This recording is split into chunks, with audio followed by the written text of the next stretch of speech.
আরও যিনি আমাদের সঙ্গে রয়েছেন ডক্টর শারদত্ত মুখোপাধ্যায় যোগদান করে গেছেন, তার কাছে আরেকবার আসি।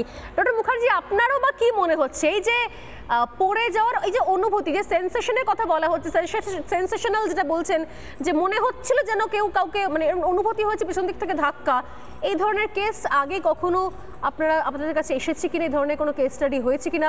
যদি হয়ে থাকে তাহলে তার একটা উদাহরণ আমি চাইবো, যে মানে এরকম ঘটনা আদৌ সম্ভব কিনা, মানে পেশেন্ট পড়ে গেছেন বা যিনি আহত হয়েছেন তিনি পড়ে গেছেন, পেছন দিক থেকে কেউ ধাক্কা দেওয়া হয়েছে, শুরুতে বলা হলো আর পরে বলা হচ্ছে মনে হয়েছে যেন কেউ, মনে হলো, অনুভূতি হলো যে কেউ ধাক্কা দিয়েছে, দুটোর মধ্যে পার্থক্য।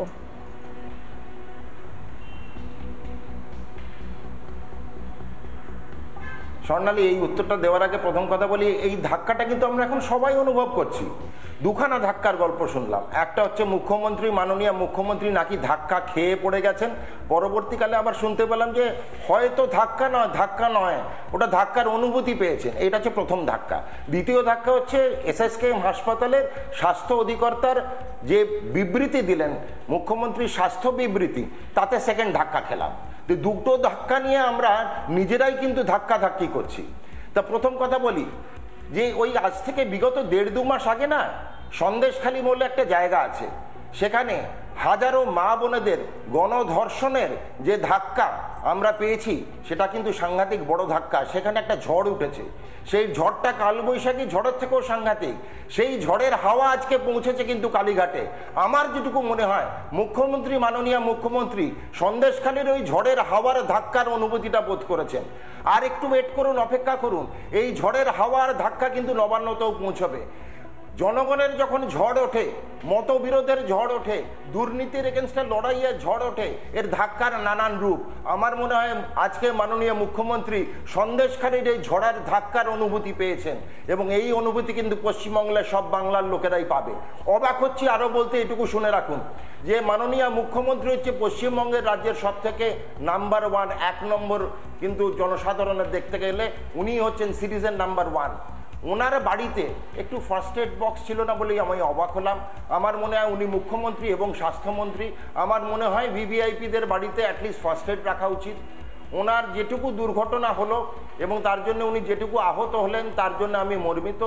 আমি আমাদের মাননীয় মুখ্যমন্ত্রী দ্রুত সুস্থতা এবং আরোগ্য কামনা করি, হাত জোড় করে ভগবানের কাছে প্রার্থনা করি যেন উনি তাড়াতাড়ি সুস্থ হয়ে উঠুন। কিন্তু তার সঙ্গে এটাও বলবো, উনি কিন্তু মুখ্যমন্ত্রী তথা স্বাস্থ্যমন্ত্রী। স্বাস্থ্য পরিকাঠামো যে কিভাবে ভেঙে পড়েছে তার নিদর্শন আমরা দেখতে পাচ্ছি। মুখ্যমন্ত্রীর বাড়িতেও ফার্স্ট এড নেই।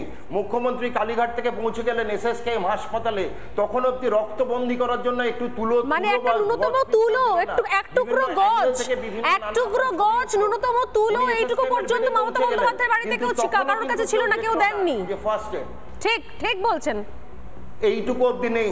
সুতরাং বাড়ি ছেড়ে দিন। এসএসকেএম এর হাসপাতালে ছবি আছে, সেই ছবির কিন্তু আমরা দেখতে পেয়েছি সেখানেও নেই। সুতরাং স্বাস্থ্য পরিষেবার ফাঁক ফোকর যদি মুখ্যমন্ত্রীর বাড়ির থেকে এসএসকেএম সর্বত্র দেখতে পাই, ভাবুন আমার আপনার মতো সাধারণ মানুষের কি অবস্থা। এটাতেই আমি দুঃখিত, এটাতেই লজ্জিত।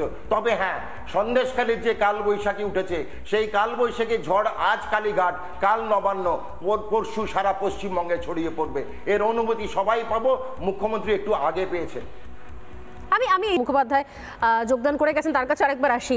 ডক্টর মুখার্জি, আপনারও বা কি মনে হচ্ছে এই যে পড়ে যাওয়ার এই যে অনুভূতি, যে সেন্সেশনের কথা বলা হচ্ছে, সেন্সেশনাল যেটা বলছেন, যে মনে হচ্ছিল যেন কেউ কাউকে মানে অনুভূতি হয়েছে পেছন দিক থেকে ধাক্কা, এই ধরনের কেস আগে কখনো আপনাদের কাছে এসেছে কিনা? এই ধরনের কোনো কেস স্টাডি হয়েছে কিনা?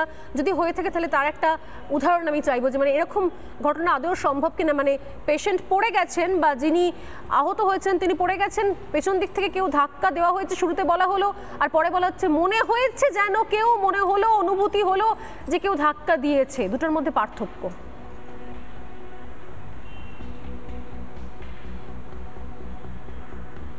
স্বর্ণালী, এই উত্তরটা দেওয়ার আগে প্রথম কথা বলি, এই ধাক্কাটা কিন্তু আমরা এখন সবাই অনুভব করছি। দুখানা ধাক্কার গল্প শুনলাম। একটা হচ্ছে মুখ্যমন্ত্রী, মাননীয় মুখ্যমন্ত্রী নাকি ধাক্কা খেয়ে পড়ে গেছেন। পরবর্তীকালে আবার শুনতে পেলাম যে হয়তো ধাক্কা নয়, ওটা ধাক্কার অনুভূতি পেয়েছেন। এটা হচ্ছে প্রথম ধাক্কা। দ্বিতীয় ধাক্কা হচ্ছে এসএসকেএম হাসপাতালের স্বাস্থ্য অধিকর্তার যে বিবৃতি দিলেন, মুখ্যমন্ত্রীর স্বাস্থ্য বিবৃতি, তাতে সেকেন্ড ধাক্কা খেলাম। তো দুটো ধাক্কা নিয়ে আমরা নিজেরাই কিন্তু ধাক্কাধাক্কি করছি। তা প্রথম কথা বলি যে ওই আজ থেকে বিগত 1.5-2 মাস আগে না সন্দেশখালী বলে একটা জায়গা আছে, সেখানে হাজারো মা বোনেদের গণধর্ষণের যে ধাক্কা আমরা পেয়েছি সেটা কিন্তু সাংঘাতিক বড় ধাক্কা। সেখানে একটা ঝড় উঠেছে, সেই ঝড়টা কালবৈশাখী ঝড়ের থেকেও সাংঘাতিক। সেই ঝড়ের হাওয়া আজকে পৌঁছেছে কিন্তু কালীঘাটে। আমার যেটুকু মনে হয় মুখ্যমন্ত্রী, মাননীয় মুখ্যমন্ত্রী সন্দেশখালীর ওই ঝড়ের হাওয়ার ধাক্কার অনুভূতিটা বোধ করেছেন। আর একটু ওয়েট করুন, অপেক্ষা করুন, এই ঝড়ের হাওয়ার ধাক্কা কিন্তু নবান্নতেও পৌঁছবে। জনগণের যখন ঝড় ওঠে, মতবিরোধের ঝড় ওঠে, দুর্নীতির এগেনস্টে লড়াইয়ের ঝড় ওঠে, এর ধাক্কার নানান রূপ।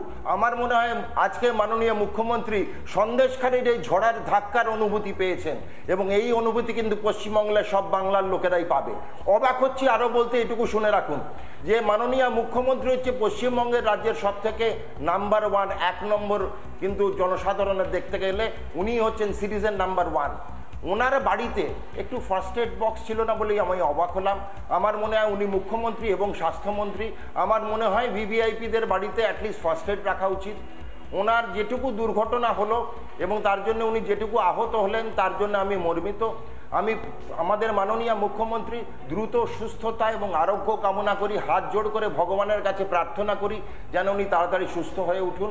কিন্তু তার সঙ্গে এটাও বলবো উনি কিন্তু মুখ্যমন্ত্রী তথা স্বাস্থ্যমন্ত্রী, স্বাস্থ্য পরিকাঠামো যে কিভাবে ভেঙে পড়েছে তার নিদর্শন আমরা দেখতে পাচ্ছি। মুখ্যমন্ত্রীর বাড়িতেও ফার্স্ট এড নেই। মুখ্যমন্ত্রী কালীঘাট থেকে পৌঁছে গেলেন SSKM হাসপাতালে, তখন অব্দি রক্তবন্দি করার জন্য একটু তুলো, মানে একটা ন্যূনতম তুলো, এক টুকরো গজ, এক টুকরো গজ, ন্যূনতম তুলো, এইটুকু পর্যন্ত মমতা বন্দ্যোপাধ্যায়ের বাড়িতে কেউ কারোর কাছে ছিল না, কেউ দেননি। ঠিক ঠিক বলছেন, এইটুকু অব্দি নেই। সুতরাং বাড়ি ছেড়ে দিন, বাড়ি ছেড়ে দিন। SSKM এর হাসপাতালে ছবি আছে, সেই ছবির কিন্তু আমরা দেখতে পেয়েছি সেখানেও নেই। সুতরাং স্বাস্থ্য পরিষেবার ফাঁক ফোকর যদি মুখ্যমন্ত্রীর বাড়ির থেকে SSKM সর্বত্র দেখতে পাই, ভাবুন আমার আপনার মতো সাধারণ মানুষের কি অবস্থা। এটাতেই আমি দুঃখিত, এটাতেই লজ্জিত।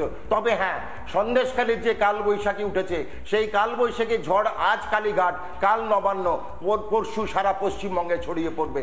এর অনুভূতি সবাই পাবো, মুখ্যমন্ত্রী একটু আগে পেয়েছে। আমি